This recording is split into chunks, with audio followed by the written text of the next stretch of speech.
Welcome in to the best football show with your host right here, Brian Baldinger at Baldy NFL. You can watch this daily podcast. Just download your free Odyssey app, and from there you can find the best football show, and you can subscribe to it, the whole thing.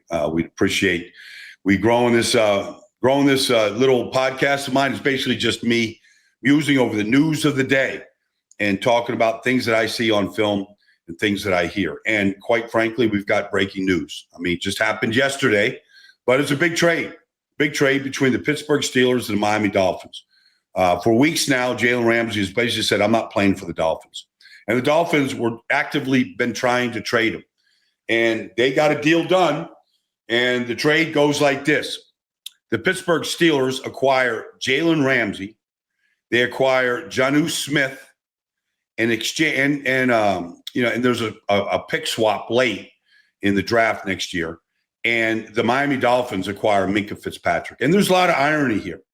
Minkah Fitzpatrick was originally drafted by the Miami Dolphins and played a year.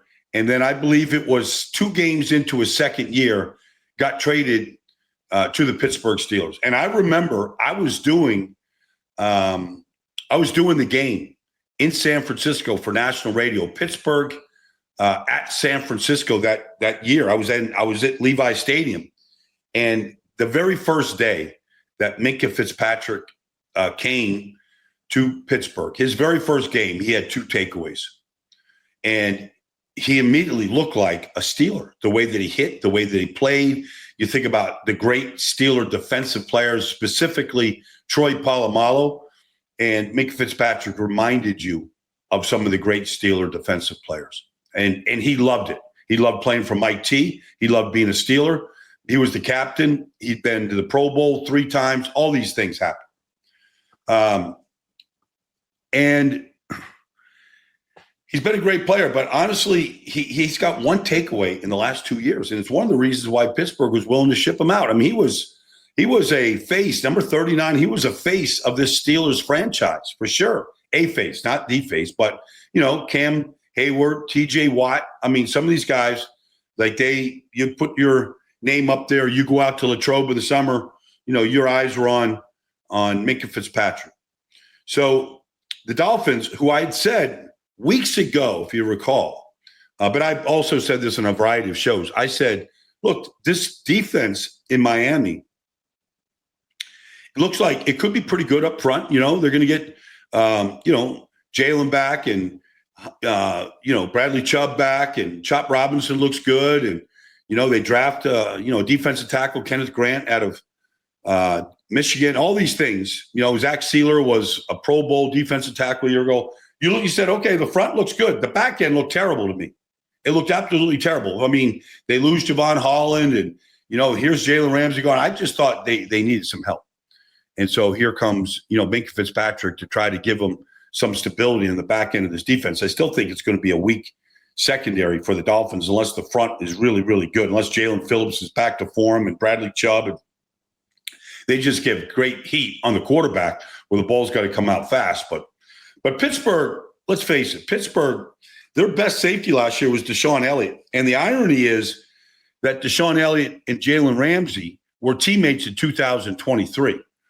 They've played together. But if you look at the Steelers defense now look, we understand TJ Watt is not signed. Defense looks a whole lot different if TJ's in the lineup, not in the lineup. I don't know when this deal is going to get done, but let's just presume that TJ Watt, gets back into, back in the uniform for the season. You look at their corners now. Joey Porter Jr. going into his 3rd year. Darius Slay, Jaylen Ramsey, Beanie Wells, Deshaun Elliott. They've got a chance to be pretty good. I think last year, the Steelers were tied for the league lead in takeaways with 33. They had 33 takeaways, and Minkah Fitzpatrick had 1. So Minkah was not forcing the ball out, wasn't forcing fumbles, wasn't taking the ball away. Let's face it, if your safeties aren't taking the ball away, and think about some of the safeties in this business. Chauncey Gardner-Johnson last year had 6 interceptions. The year before, 2 years before that, he had 6 more with the Eagles. He had 12 interceptions in his 2 years in Philly. Xavier McKinney last year. What do you have? 9. You look at the safeties in Detroit. Joseph, had 10. So you look at some of these safeties and they're taking it away and they're giving the ball back. They're robbing the middle of the field. Minka, stop doing that. And so it's one of the reasons why he was traded. Now, in addition, Jonnu Smith comes to the Pittsburgh Steelers. And so if you look at their tight end room right now in Pittsburgh, you're going to have Freiermuth, all right, who's a big target. I don't think they think he's, elite. But he's a big target, all right, and he's very, very happy to be there playing his football at Penn State, being a Pennsylvania kid. But if you look at the tight end room now you have Jonnu Smith, you've got Freiermuth, and you've got Darnell Washington, the massive, third tackle who I think has a chance to break out. At least that's what Arthur Smith told me, and Arthur Smith is the king to this trade here because he coached Jonnu Smith. He coached him in Tennessee, and he coached him in Atlanta. So Jonnu Smith comes in, and he knows all the terminology of Arthur Smith's offense. And Jonnu Smith, I've known that kid since he was that man. I've known him since he was at FIU, Florida International. I remember I doing an FIU FAU game for Fox one Saturday. Florida International, Florida Atlantic. And Jonnu Smith was basically the star player for FIU. And I got to know him then. I talked to him last year, when he was in Miami. He basically won the Jets game in overtime last year, caught basically every pass going down the field in overtime and then the game winner. So I feel like the Steelers won this trade. They got – look, they're going to line up however combination you have. Jaylen can play the star position inside. You think about, Slay can play the left corner. Joey Porter can play the right corner. Beanie Wells can be, the fourth corner if they need one, and sometimes you got to play 4. But he's their backup slot. Jaylen can play outside. If it's you think about the matchups, what Jaylen was playing for the Rams, and he was going up against DK Metcalf in Seattle. Jaylen just comes alive when he's got a big X receiver. When Nuke was in Arizona, when DK was in Seattle, Jaylen Ramsey came alive. He wanted those guys one-on-one, let him put his big body against their big body and see who comes out to win. So I think the Steelers got a lot better in the secondary. And the fact that Jaylen has played with Deshaun Elliott. Deshaun Elliott was the best safety last year. He was the best tackler. He took the ball away. The only issue with Deshaun Elliott has always been, since he came out of Texas and was drafted by the Ravens, was just health. Could he stay healthy? Because he's had a variety of injuries. It's been the only issue. Otherwise, that guy can run, he can tackle, and he's a playmaker. All right. Now, because Miami traded Jonnu Smith away, they had a big void at tight end. Well, the other trade that happened today was Darren Waller got traded from the Giants to the Dolphins. So you think about this now. Darren Waller, was signed by the Giants, 3 years ago to be like the big missing piece in their offense. Was not much of a factor. Didn't stay healthy. Been, retired, sat out last year. But he was still property of the Giants by contract, of the contract he initially signed.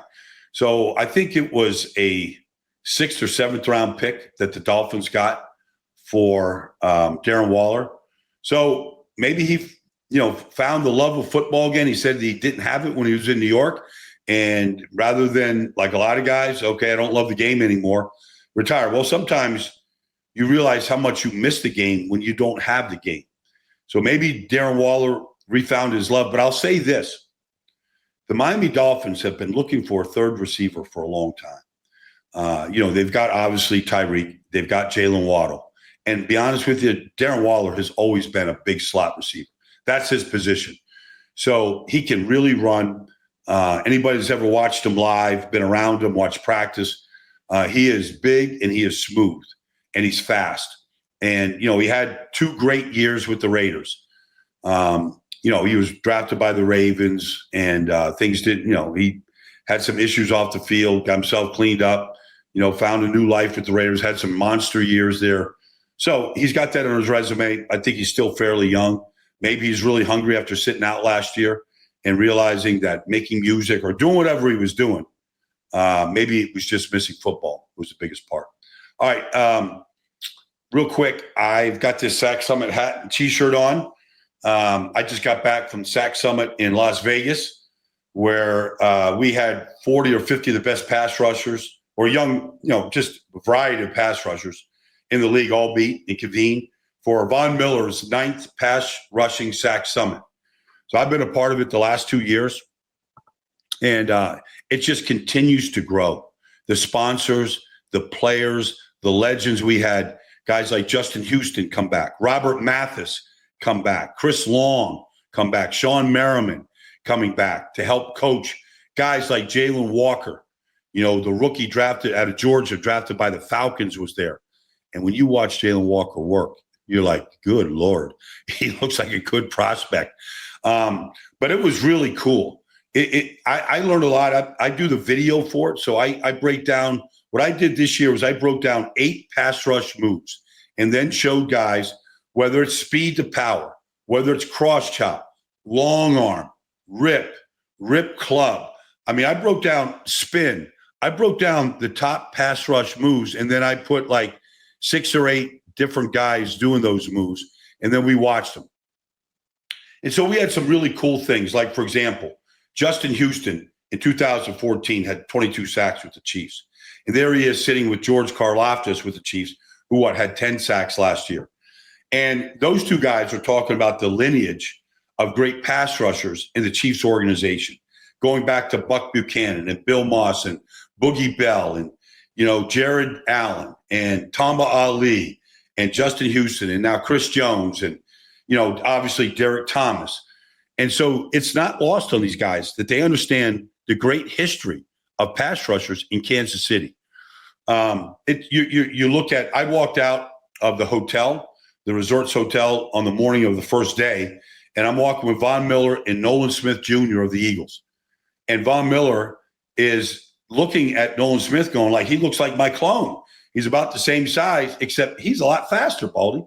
And honestly, Nolan Smith was one of the breakout stars in the league last year. And I think he's going to be a double-digit sack guy as long as he's healthy in this business. He's sitting across during the film. He's sitting there with Chris Long and Von Miller eating it up.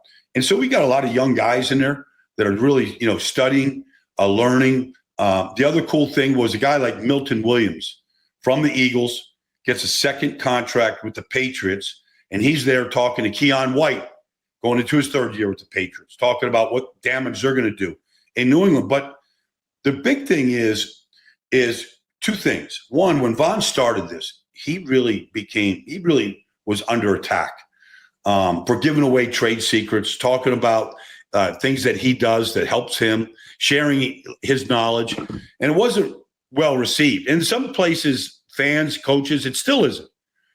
But I'll say one thing that's cool. And you understand the brotherhood and the fraternity of these position groups and how important that is across the league. Because when Milton Williams got paid, everybody is happy for him in that defensive line room. They're all happy for him. They want to see, next year Nolan Smith get paid by the Eagles, Jalen Carter get paid. They want to see these guys, young guys, get that second contract. Guys, Harold Landry, now went from the Tennessee Titans, where he's got a couple contracts, now going up, with the New England Patriots and following Vrabel up there. We want to see these guys play 10 years and get 2 contracts, 3 contracts, and really build their bag.